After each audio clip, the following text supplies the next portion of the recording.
ओम का उच्चारण करेंगे। ओ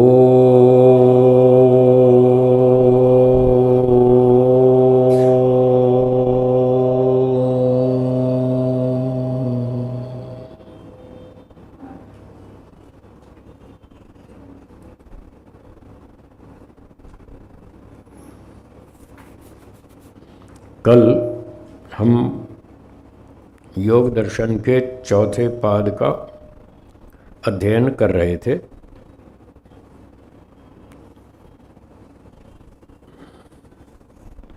तेरह सूत्र तक हमने पाठ कर लिया। अब 14वां सूत्र चलेगा। कल के सूत्र में बताया था कि ये जो संसार के पदार्थ हैं ये प्रकृति का ही रूपांतर है। प्रकृति में 3 प्रकार के परमाणु हैं, सत्व, रजस, तमस। उनकी संख्या बहुत अधिक है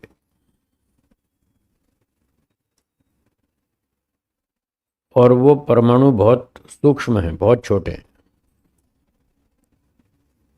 जब वो सूक्ष्म अवस्था में होते हैं तो संसार में कुछ नहीं होता, प्रलय अवस्था होती है। कोई भी वस्तु बनी हुई नहीं है। सूर्य, पृथ्वी, चंद्रमा, तारे, पर्वत, नदियां, समुद्र, कुछ भी नहीं बना हुआ, प्रलय अवस्था। जब ईश्वर उन सूक्ष्म परमाणुओं को जोड़ जोड़कर सृष्टि की रचना करता है तब ये सारे पदार्थ व्यक्त हो जाते हैं। वही सत्वरजतम दूसरा रूप, स्थूल रूप धारण करके व्यक्त हो जाते हैं और ये सारा संसार हमको दिखने लगता है। तो संसार में यही 2 चीज़ें हैं, या तो प्रकृति मूल अवस्था में रहती है प्रलय में, या वो सृष्टि रूप में रहती है। बारी बारी से ये चक्र चलता रहता है। कभी ईश्वर इसको जगत रूप बना देता है और बहुत वर्षों तक इसका हम लाभ लेते हैं। जब ये संसार की वस्तुएं धीरे धीरे घिस जाती हैं, इनकी क्षमता समाप्त हो जाती है, तब ईश्वर इन्हें तोड़ फोड़ के नष्ट कर देता है और फिर वापस प्रलय अवस्था, प्रकृति अपने रूप में, मूल स्वरूप में आ जाती है। अब अगली बात ये कह रहे हैं, संसार में तरह तरह के लोग होते हैं, अलग अलग विचार वाले। हर एक का अपना अलग अलग चिंतन है, परंतु सबका विचार ठीक नहीं है। आज भी ऐसे लोग हैं, पहले भी होते थे। आपको आज भी ऐसे बहुत लोग मिलेंगे जो वृक्षों के चारों ओर चक्कर काटते हैं, उनको धागे बांधते हैं, उन पर कील ठोकते हैं। ऐसे मिलते हैं। कोई तो दीवार पे जूते लटका कर आते हैं। पता नहीं कैसे कैसे अजीब अजीब विचार हैं लोगों के। वो सब क्यों लटकाते हैं धागे, जूते, क्यों कील ठोकते हैं? ये मानते हैं कि ऐसा करने से हमारी कामना पूरी हो जाएगी। इस भावना से वो लोग इस तरह की क्रियाएं करते हैं और दूर दूर की यात्राएं करते हैं। कोई अपना झंडा लेकर पैदल पैदल जाते हैं, 20-20, 50-50 किलोमीटर, 100-100 किलोमीटर पैदल जाते हैं। कोई कावड़ लेके जाते हैं। आज भी तो हैं अजीब अजीब लोग। क्या उनकी ऐसी क्रियाओं से उनकी कामनाएं पूरी हो जाती हैं? नहीं होती। तो जैसे अब ये लोग गड़बड़ी कर रहे हैं और ठीक नहीं कर रहे, क्योंकि ये ठीक जानते नहीं, गलत समझते हैं तो गलत क्रियाएं कर रहे। जैसे आजकल हैं, ऐसे पुराने समय में भी बहुत सारे लोग ऐसे होते थे जिनके अपने अलग अलग विचार थे, अलग अलग मान्यताएं थी। कोई कहता था ये संसार शून्य है, कुछ नहीं है, आपको वस्तु जो दिख रही है वस्तु है ही नहीं। ऐसे अजीब अजीब लोग भी थे विचार वाले। कोई कहता है ये सारा जगत टूट फूट के शून्य हो जाएगा, खत्म हो जाएगा, और जब सृष्टि बनी थी तब पहले भी शून्य था। तो पहले भी शून्य था, अंत में भी शून्य हो जाएगा, इसलिए वर्तमान में भी शून्य है। वो ऐसे ऐसे कुतर्क लगाते हैं अपने अपने। कुछ और तरह के लोग हैं, वो क्या कहते हैं कि ये जो वस्तुएं आपको दिख रही हैं ये क्षणिक हैं, इनका जो जीवन काल है, स्थिरता है, वो केवल एक क्षण, अगले क्षण में ये खत्म, नष्ट हो जाएंगी। मान लो ये पुस्तक है, ये पुस्तक आपको दिख रही है, तो इसकी स्थिति केवल 1 सेकंड तक है, अगले सेकंड में ये खत्म हो जाएगी, इसकी जगह दूसरी नई पुस्तक बन जाएगी। ऐसे ही शरीर है, शरीर के अंदर भी परिवर्तन होता रहता है। हम लोग खाना खाते हैं, नए नए सेल्स बनते हैं, तो पुराने सेल टूटते रहते हैं, काम करते हैं, शक्ति खर्च होती है, पुराने सेल टूट जाते हैं, और भोजन खाने से नए सेल बन जाते हैं। तो शरीर में भी परिवर्तन होता रहता है। ये ठीक है, परिवर्तन होता है, ये तो हम भी मानते हैं, पर हमारे मानने में और उनके मानने में ये अंतर है। वो ये मानते हैं कि एक बार शरीर में जो परिवर्तन हुआ 1 सेकंड में, तो अब वो पहले वाला व्यक्ति नहीं रहा, अब नया व्यक्ति आ गया, पूरा नया शरीर हो गया और पिछला शरीर खत्म हो गया, ऐसा मानते हैं। हम ये कहते हैं सेल्स ज़रूर टूट गए और नए सेल भी बन गए, ये बात ठीक है, उसके बाद भी व्यक्ति वही है। शरीर में परिवर्तन हुआ थोड़ा बहुत, उसके बावजूद भी व्यक्ति वही है। मान लो आपने मोहनलाल को 3,000 रुपये उधार दिए और 2 दिन के लिए उधार दिए। मोहनलाल ने कहा परसों आपको 2,000 वापस दे दूंगा, तो उनके हिसाब से तो एक क्षण में व्यक्ति बदल जाता है। तो परसों आप किससे उधारी वापस मांगेंगे? वो तो मोहनलाल तो मर गया, है ही नहीं, और जो देने वाला वो भी मर गया। देने वाला भी गया, लेने वाला भी गया, तो परसों उधारी वापस कौन मांगेगा? फिर तो व्यवहार नहीं चल पाएगा ना। ना कोई मांगने का अधिकारी होगा, ना कोई देने वाला होगा, कोई भी नहीं होगा। फिर तो ऐसे तो आपका व्यापार फेल हो जाएगा। आप तो लंबा लंबा लोन लेते हैं 2-2 साल के लिए, बैंकों से, लोगों से भी लेते हैं, बैंक से भी लेते हैं, तो कोई लोन देगा ही नहीं कि मेरा पैसा तो डूब जाएगा, मैं क्यों दूं। इसलिए वो मान्यताएं गलत हैं। एक और मान्यता ऐसी है, वो मान्यता वाले लोग क्या कहते हैं, ये पुस्तक है, आपको ये पुस्तक कितनी संख्या में दिख रही है, 1 या 5? 1। ये एसी का रिमोट कंट्रोल है, ये 1 है या 5 है? और इसमें परमाणु मान लो 2 लाख है, मान लीजिए इसमें 2 लाख परमाणु है। 2 लाख परमाणुओं को जोड़कर ये एक रिमोट बन गया। अब आप इसको 2 लाख कहेंगे या 1 कहेंगे? 1 कहेंगे। तो वो लोग कहते हैं नहीं नहीं, इसमें तो 2 लाख परमाणु है, 1 थोड़ा ही है, इसको 1 नहीं मानते। अजीब खोपड़ी, अजीब विचार।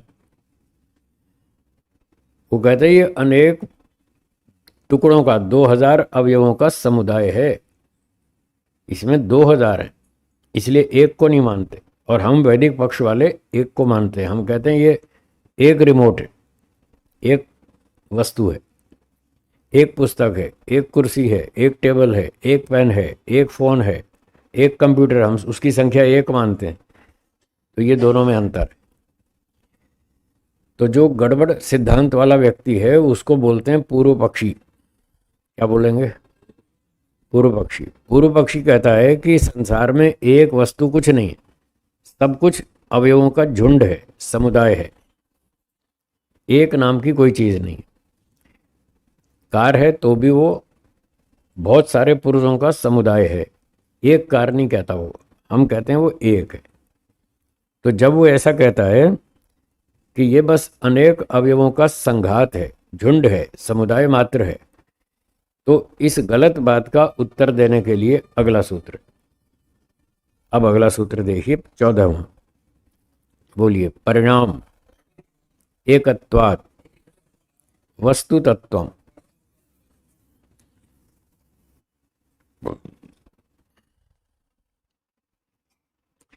पूर्व पक्षी कह रहा था कि एक वस्तु नहीं है, झुंड है, ये 2 लाख परमाणुओं का झुंड है।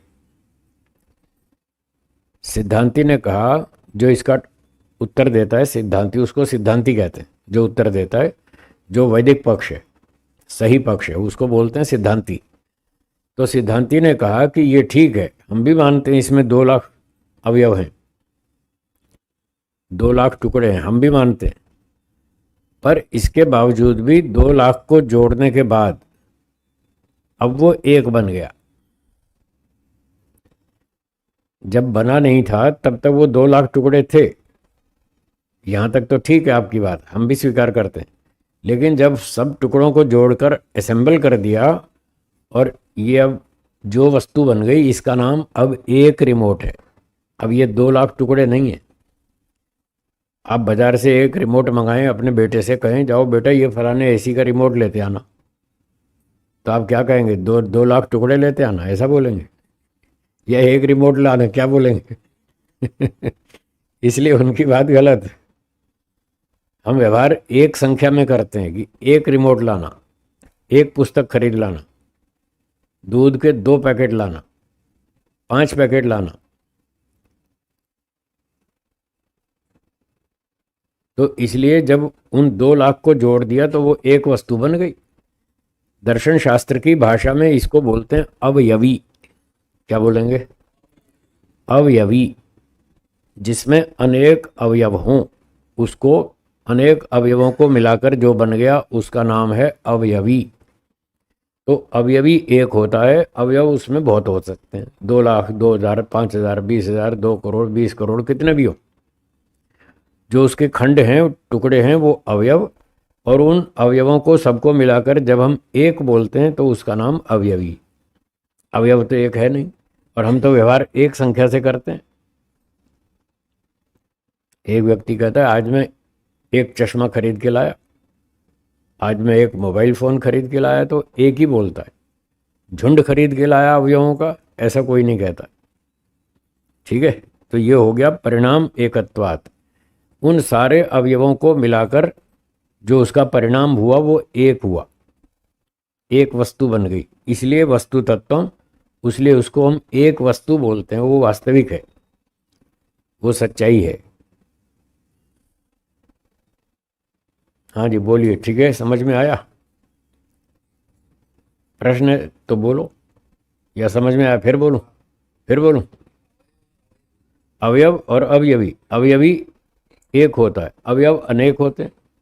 जितने भी उसके खंड हैं, टुकड़े हैं, उन सब का नाम अवयव है। उन अनेक अवयवों को जोड़कर फिर एक वस्तु बन जाती है। वो जो एक बन जाती है उसी का नाम अवयवी है। और हम जो व्यवहार करते हैं वो एक संख्या से करते हैं, क्योंकि उसमें एक अवयवी उत्पन्न हो चुका। एक कार, एक घड़ी, एक चश्मा, एक फ़ोन, एक कंप्यूटर, उसमें एकत्व उत्पन्न हो गया। इसलिए एक संख्या वाला अवयवी पदार्थ भी मानना चाहिए। ये सिद्धांत पक्ष हुआ। ठीक है, आगे चलें। अगला सूत्र देखिए, 15वां।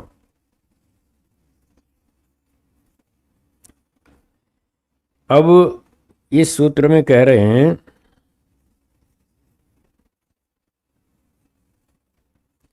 पूर्व पक्षी का ये कथन है, हमें जो वस्तु का ज्ञान होता है, हम सामने देखते हैं ये कुर्सी है, ये पुस्तक है, ये घड़ी है। जो हम वस्तु को देखते हैं, ये घड़ी है, ये पुस्तक है, तो ये ज्ञान हमको आँख से और चित्त के माध्यम से होता है। ठीक है ना?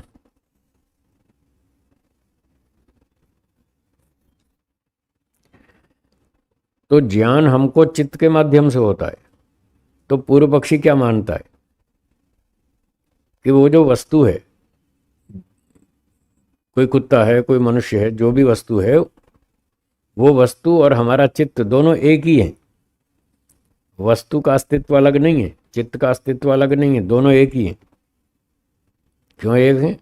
उसका तर्क ये है, क्योंकि हमें उस कुत्ते का, मनुष्य का, गधे का, पुस्तक का, हर चीज़ का जो भी ज्ञान होता है वो चित्त के द्वारा होता है। ये उसका तर्क। चित्त के द्वारा होता है, इसलिए चित्त और वस्तु एक है, ऐसा वो कह रहा है। तो ये बात गलत है। ये तो पूर्व पक्षी की बात। इसका उत्तर सिद्धांती इस प्रकार से दे रहे हैं सूत्र 15 में। बोलिए। वस्तु साम्य चित्त भेदात तयोर विभक्तः पंथाः।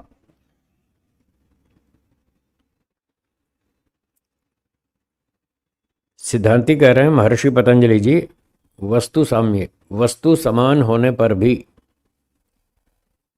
चार व्यक्ति एक वस्तु को देखते हैं। कितने? चार लोग देखेंगे, वस्तु एक ही है। चारों का चित्त अलग अलग स्तर का है, चारों का विचार ज्ञान अलग अलग लेवल का है। तो जिसके चित्त का स्तर जैसा है, जिसका ज्ञान जैसा है, वो अपने ज्ञान से उस वस्तु को देखता है। अब चारों का स्तर अलग है, तो चारों को एक ही वस्तु अलग अलग तरह की दिखेगी। एक उदाहरण याद आ गया मुझे।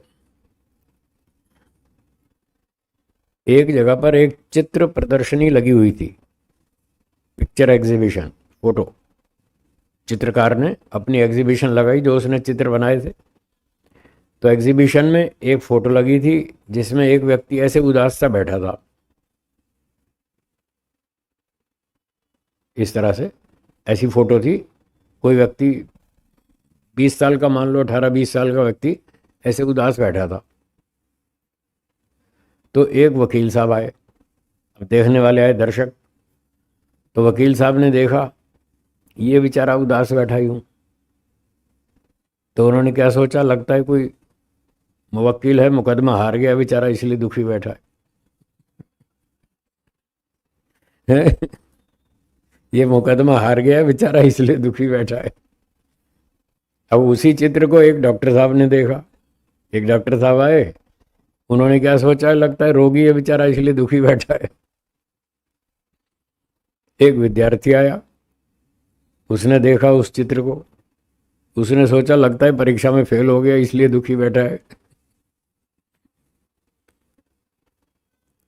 तो आप देखेंगे जो जो व्यक्ति आता है उसका जैसा स्तर है वो एक ही फोटो को देखता है और अलग अलग विचार, अलग अलग ढंग से सोचता है। तो वकील सोचता है ये मुकदमा हार गया है, डॉक्टर सोचता है ये रोगी है, विद्यार्थी सोचता है ये फेल हो गया परीक्षा में। तो वस्तु साम्य, एक ही वस्तु होने पर, समान होने पर, सबके लिए एक ही वस्तु है। पर चित्त भेदात, चित्त सबका अलग अलग है। इससे क्या सिद्ध होता है, तयोर विभक्ता पंथा। वस्तु का स्तर का अस्तित्व अलग है और चित्त का अस्तित्व अलग है, दोनों अलग अलग हैं, एक नहीं है। पूर्व पक्षी कह रहा था चित्त और वस्तु एक ही वस्तु, एक ही चीज है, दो अलग अलग नहीं है। जबकि ये कह रहे हैं नहीं नहीं, दोनों अलग है। एक मनुष्य है, आपने उसको देखा, आप खुश हो गए क्योंकि वो आपका मित्र है।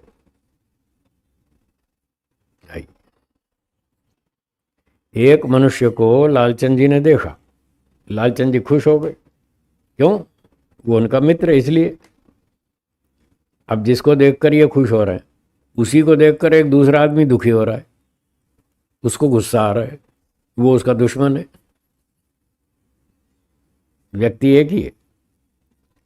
एक ही व्यक्ति को एक व्यक्ति देखता है तो उसको प्रसन्नता होती है, वो उसका मित्र है। दूसरा उसका शत्रु है, वो जब उसको देखता है तो उसको गुस्सा आता है, ये दुष्ट आदमी है। और कोई तीसरा आदमी उसको देखता है, वो उसके पीछे पागल हो जाता है, कहता है इस जैसा तो कोई आदमी नहीं, ये तो बहुत बढ़िया आदमी, उसका दीवाना हो जाता है। जैसे सेलिब्रिटीज़ के फैंस होते हैं बहुत सारे, वो उसके पीछे पीछे घूमते रहते हैं, तो वो उसके पीछे पीछे घूमता है, वो उसका दीवाना हो जाता है। और एक चौथा व्यक्ति, कोई मेरे जैसा हो, तत्वज्ञानी सन्यासी व्यक्ति, वो कहता है ठीक है, एक आदमी है, बैठा है बैठा है, न राग है, न द्वेष है, न मोह है, कुछ नहीं है, उसको कोई फर्क नहीं पड़ता है। अब देखो चार व्यक्ति हैं, एक ही आदमी को देखते हैं चारों, और चारों का अनुभव अलग अलग होता है। किसी को मित्रता होती है, राग होता है, किसी को द्वेष होता है, किसी को मोह होता है और किसी को कुछ नहीं होता, वो वैराग्य में रहता है। कहता ठीक है, सब दुनिया ऐसे चलती रहती है, ये भी एक आदमी है। तो इस प्रकार से सिद्धांति ने ये समझाने का प्रयास किया कि वस्तु एक होने पर भी लोगों का स्तर अलग अलग है और अलग अलग होने से सबकी अनुभूतियां अलग अलग हैं। इससे सिद्ध होता है कि चित्त अलग है और वो वस्तु अलग है, दोनों का अस्तित्व अलग अलग है। सूत्र में पंथा शब्द है, वैसे पंथा का अर्थ होता है मार्ग, सामान्य शब्दार्थ ही है मार्ग, लेकिन भावार्थ यही है कि दोनों का मार्ग अलग अलग है, चित्त का और वस्तु का मार्ग अलग अलग है। मार्ग का मतलब हुआ अस्तित्व, दोनों की सत्ता अलग अलग है, दोनों एक नहीं है। तो पूर्व पक्षी जो कह रहा था दोनों एक हैं, उसका खंडन किया और सही बात बताई, चित्त अलग है और वो वस्तु अलग है। ठीक है, स्पष्ट हो गया। तो ये थोड़ी बातें ऐसी चल रही हैं जो संसार में उस जमाने में लोगों के उल्टे सीधे विचार सिद्धांत चलते थे। तो जो बातें आसपास चलती हैं तो उसका उत्तर भी देना पड़ता है। जैसे आप बहुत सारी शंका पूछते ना, जैसी जैसी जिसके मन में शंका है, जो उसके आसपास घटनाएं हो रही हैं उनको देखकर जो शंका पैदा होती है तो वो व्यक्ति पूछता है। तो उस ज़माने में इनसे भी कुछ शंकाएं पूछी, महर्षि पतंजलि जी से लोगों ने कुछ शंकाएं पूछी, तो उन्होंने उनकी बातें भी रख दी यहाँ शास्त्र में कि जो लोग ऐसा मानते हैं वो गलत है, जो ऐसा मानते हैं वो गलत है। और सही बात यह है, उन भ्रांतियों का निराकरण करना भी उनका ये कर्तव्य होता है। इसलिए वो इस तरह की बातें शास्त्र में बताते जाते हैं ताकि लोग भ्रांति में ना रहें और अविद्या से बचें।